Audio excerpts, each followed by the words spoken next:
रायगड जिल्हा हा पर्यटनाचा जिल्हा आहे। रायगड जिल्ह्यामध्ये गड, किल्ले, धबधबे, नद्या, तलाव, समुद्रकिनारे असे अनेक पर्यटन स्थळं आहेत आणि पावसाळ्यामध्ये पूर परिस्थिती, अतिवृष्टी, दरड कोसळणे, भरती आणि ओहोटी येणे या सर्व बाबीमुळे ही पर्यटन स्थळे कधीकधी धोकादायक होतात। अशा धोकादायक परिस्थितीमध्ये पर्यटन स्थळावर जाणं निश्चितपणानं हानिकारक होऊ शकते। मागच्या आठवड्यामध्ये मोरबी डॅम या ठिकाणी 4 विद्यार्थी पाण्यामध्ये बुडून मृत्यू पावले।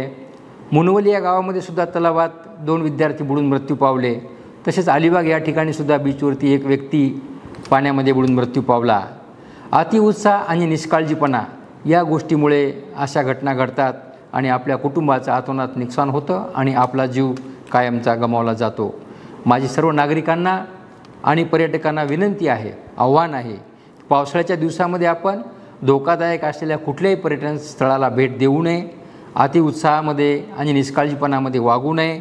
आपण गेलात तर सावधानता बाळगावी आणि निष्काळजीपणा करू नये। उत्साहाच्या भरात कुठलीही गोष्ट अंगलट येईल अशी करू नये।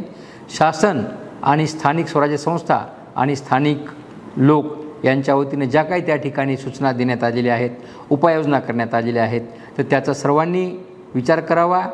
त्या सगळ्या गोष्टीचा लक्षात ठेवूनच आपण त्या ठिकाणी वागावं आणि आपला जीव वाचवावा आणि आपल्या कुटुंबाचं होणारं नुकसान आपण वाचवावं आणि शासनाला सहकार्य करावं।